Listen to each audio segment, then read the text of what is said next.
Hey Cecil, want to see another zombie movie? Sure, man, why not? What if it's Redcon-1? No, not at all. Ah.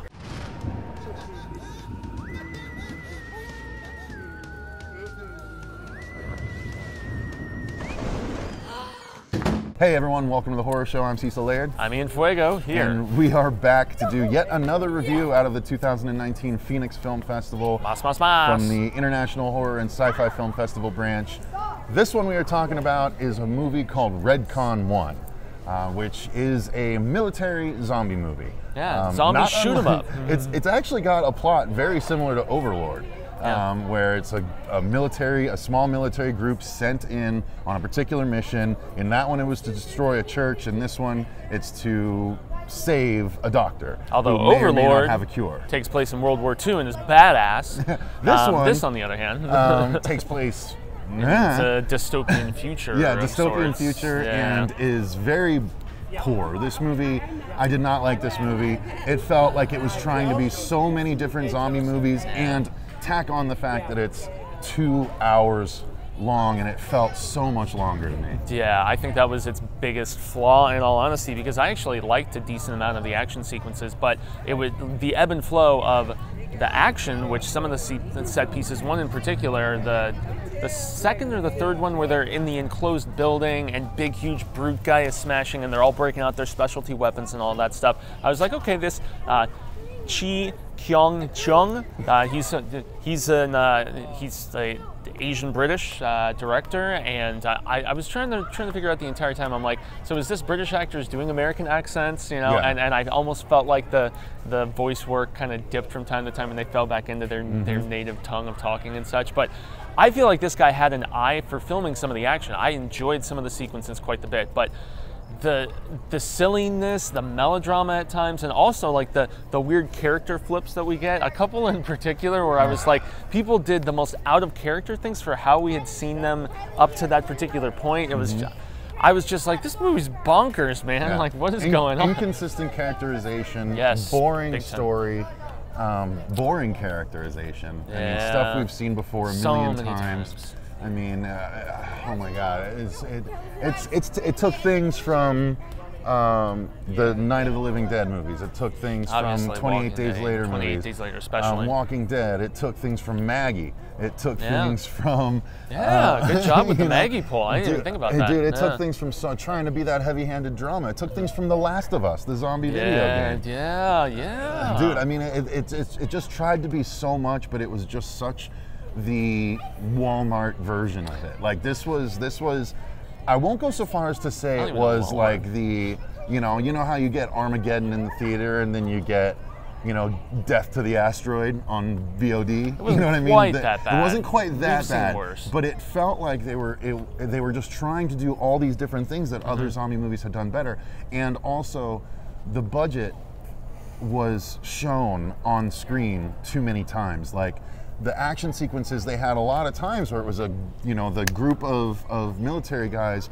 versus a big crowd of zombies, and then like the action would be really close in because you could tell that they didn't have a huge area to deal with. Their set was limited, so they had to keep everything real tight.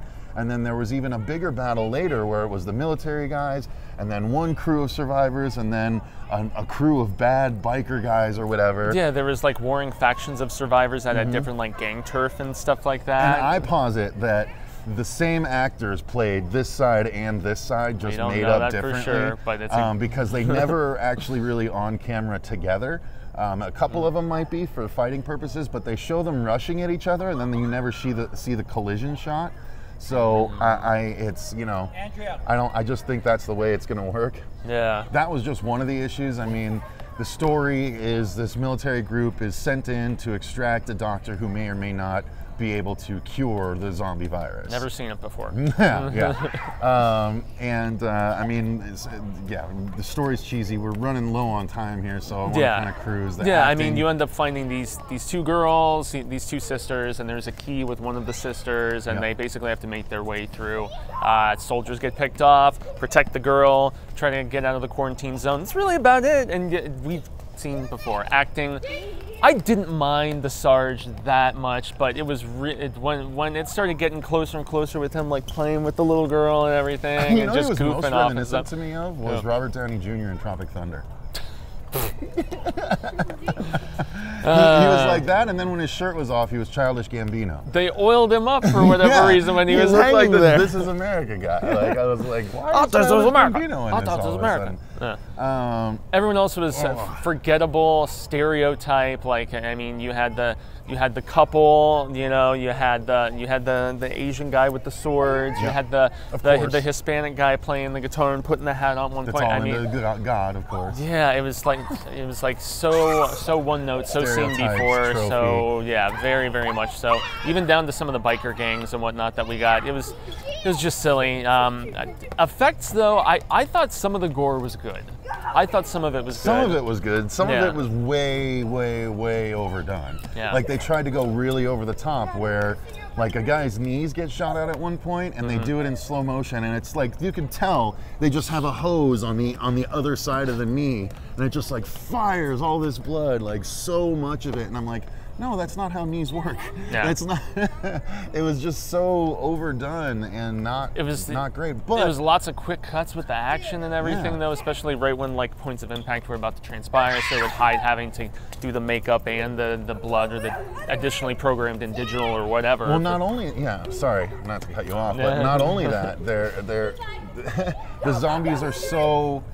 Like, some look good, like they've spent time in the makeup chair, and then others are just regular people with like some blood around their mouth. They're just fresher. Yeah, and it's like, that's the lamest excuse. Like, lamest excuse for bad makeup effects. Another So. thing I have to mention though is what was with like I know it was supposed to represent the virus presumably or whatever, but like with the weird industrial, almost like 9 Inch Nails, like flipping to the weird crawling bug type stuff that they did throughout the movie. I was like, am I watching the Closer video? What's with this? It made me wonder if the guy had experience in that department. This this director. I don't know. It was bad. There's not really much else to go into. I like the heavy metal soundtrack. The burn for the shoot 'em up sequences and stuff. They had these like. But that felt like Yui Bowl to me. It felt very generic. You're right. Bowl, Yeah, whatever you want to no, call you're right. Damn You're man. right. It was generic. That's what he does, man. The House of the Dead.